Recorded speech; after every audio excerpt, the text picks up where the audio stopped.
যখন তুমি নিজের রক্তের মানুষের দ্বারা কষ্ট পাবে, তখন তুমি একবার নবী ইউসুফ আলাইহিস সালামের কথা মনে করো। তিনি কিভাবে নিজের ভাইয়ের দ্বারা প্রতারিত হয়েছিল। যখন তোমার বাবা মা না বুঝে তোমার বিরুদ্ধাচরণ করে, তখন নবী ইব্রাহিম আলাইহিস সালামের কথা মনে করো। তার বাবা তাকে আগুনে নিক্ষেপ করায় ভূমিকা রেখেছিল। যখন তুমি সমস্যা থেকে পরিত্রাণের জন্য কোনো পথ পাবে না, তখন ইউনুস আলাইহিস সালামের কথা ভেবো। তিনি কতটা সময় তিমি মাছের পেটে আটকা পড়েছিল। যখন তোমার নামে কেউ মিথ্যা অপবাদ ছড়িয়ে দেবে, তখন মা আয়েশা রাদিয়াল্লাহু আনহার কথা মনে করো। তার নামে পুরো শহর জুড়ে কুৎসা রচনা করা হয়েছিল। যখন তুমি অসুস্থ ব্যথার যন্ত্রণায় কাতরাতে থাকো, তখন নবী আইয়ুব আলাইহিস সালামের কথা ভেবো। তিনি ভয়ঙ্কর এক ভাইরাসজনিত রোগে আক্রান্ত হয়ে তোমার থেকে বেশি কষ্ট পেয়েছিল। যখন তুমি দিনের কোনো বিধান নীতিতে যুক্তি খুঁজে পাও না, তখন নবী নূহ আলাইহিস সালামের কথা ভেবো।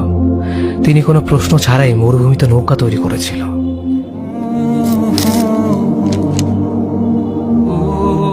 যখন তুমি আত্মীয়স্বজন, পরিবার, বন্ধু বান্ধবের কাছে হাসির পাত্রে পরিণত হও, তখন তুমি শেষ নবী হযরত মুহাম্মদ সাল্লাল্লাহু আলাইহি ওয়াসাল্লামের কথা ভেবো।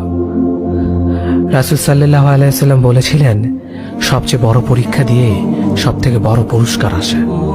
যখন আল্লাহ কাউকে ভালোবাসেন, তখন তাকে পরীক্ষা করেন, এবং যে এই পরীক্ষাগুলো মেনে নেয়, সে আল্লাহর সন্তুষ্টি অর্জন করে। আর যে অভিযোগ করে, সে তার ক্রোধের পাত্র হয়। হে আল্লাহ, তোমার কথা মনে করা, তোমার প্রতি কৃতজ্ঞ হওয়ার এবং তোমার ইবাদত করার তৌফিক আমাদের দান করো। আমিন।